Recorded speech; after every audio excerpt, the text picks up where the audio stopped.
보리스 옐친 전 러시아 대통령은 갑작스럽게 사임을 발표하고 푸틴 총리에게 권좌를 물려주었습니다. 푸틴 대통령 권한대행이 50%를 넘는 지지를 얻어 21세기를 이끌어갈 러시아의 새 대통령으로 당선됐습니다.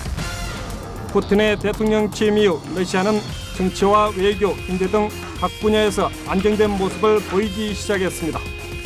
강한 국가 건설을 최우선 정책으로 삼겠다고 22시간에 걸친 투표가 끝나자마자 예상대로 푸틴 대통령의 재선은 기정사실화됐습니다.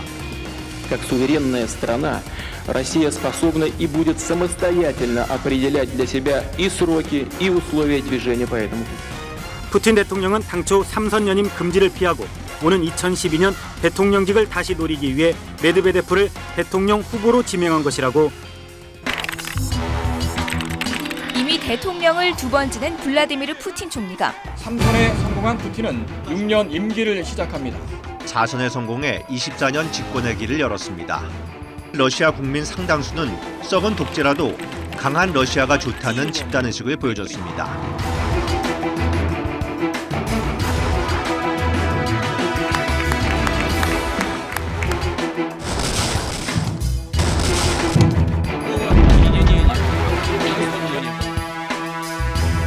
리트비넨코는 방사성 물질이 든 홍차를 마시고 숨졌고 중앙광장에서 암살됐습니다. 비행기 추락사고로 갑자기 의식을 잃고 숨졌습니다.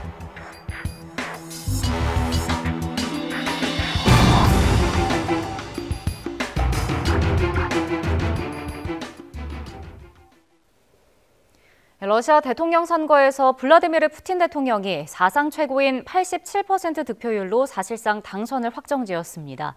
이변 없이 5선에 성공하면서 푸틴 대통령은 사실상 현대판 황제에 올라 종신 집권도 가능할 것으로 보입니다. 유재복 기자가 보도합니다.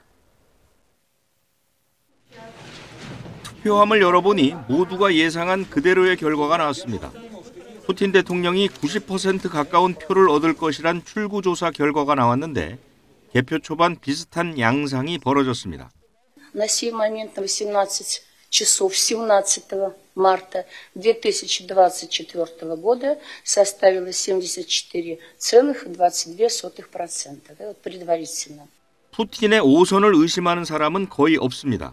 득표율도 지난 2018년 76.7%를 훌쩍 넘을 것으로 보입니다. 당선이 확정되면 오는 2030년까지 집권합니다. 지난 1999년 옐친 대통령 대행으로 대통령에 오른 뒤 30년 동안 통치하는 것입니다. 지금 헌법대로라면 오는 2036년까지 집권하는 6선 도전도 가능합니다. 사실상 종신 집권, 현대판 황제의 등극입니다. У нас огромная повестка развития.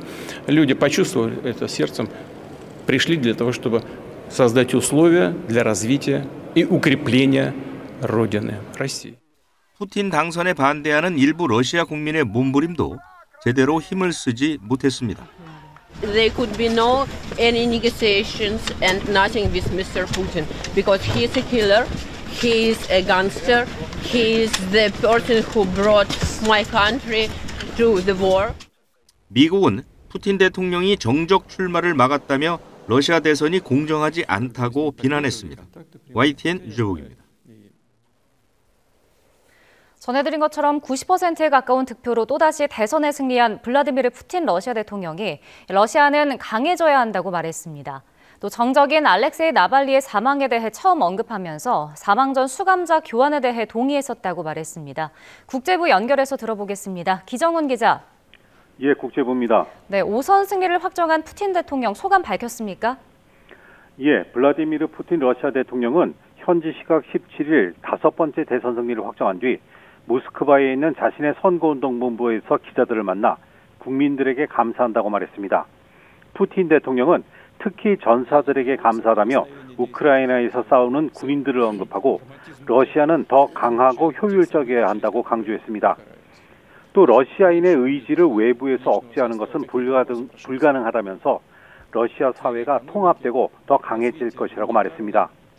또 중국에 대한 제재는 실패할 것이며 중국과 러시아의 관계는 지속 가능하다면서 중러 밀착을 과시했습니다. 올해 파리올림픽 기간 동안 휴전하자는 프랑스의 제안에 대해서는 대화 준비는 돼 있다면서도 전선에서 러시아의 이익을 고려해야 한다며 유보적인 입장을 밝혔습니다. 또 프랑스의 우크라이나 파병 가능성에 대해서는 파병하더라도 부차적인 역할만 수행할 것이라며 나토와의 직접 충돌은 3차 세계대전을 불러올 것이 분명하다고 경고했습니다. 네, 또 푸틴 대통령이 한 달 전에 사망한 정적 나발리를 언급했다고요? 예, 푸틴 대통령의 입에서 나발리의 이름이 처음으로 언급됐습니다. 푸틴 대통령은 그동안 반정부 운동가 알렉세이 나발리를 말할 때 그 사람이나 블로거 등으로 불렀었는데요. 이번엔 나발리 씨라고 호칭하며 지난달 16일 나발리 사망 후 첫 반응을 내놨습니다. 푸틴 대통령은 그는 세상을 떠났고 이는 항상 슬픈 일이라고 말하고 이런 일은 미국에서도 있는 일이라고 말했습니다. 그러면서 나발리 사망 직전 수감자 교환으로 석방될 수 있었다는 주장도 사실이라고 인정했는데요. 나발리 사망 며칠 전 정부 구성원이 아닌 동료들이 자신에게 와서 수감자 교환 아이디어를 얘기했었고 자신은 그에 동의했었다고 말했습니다. 푸틴 대통령은 또 이번 대선에서 나발리 지지자들이 자신에 대한 반대를 촉구한 것은 아무런 효과가 없었다며 17일 정오에 투표소에 나오라고 투표를 촉구한 것은 칭찬한다고 비꼬았습니다. 지금까지 국제부에서 전해드렸습니다.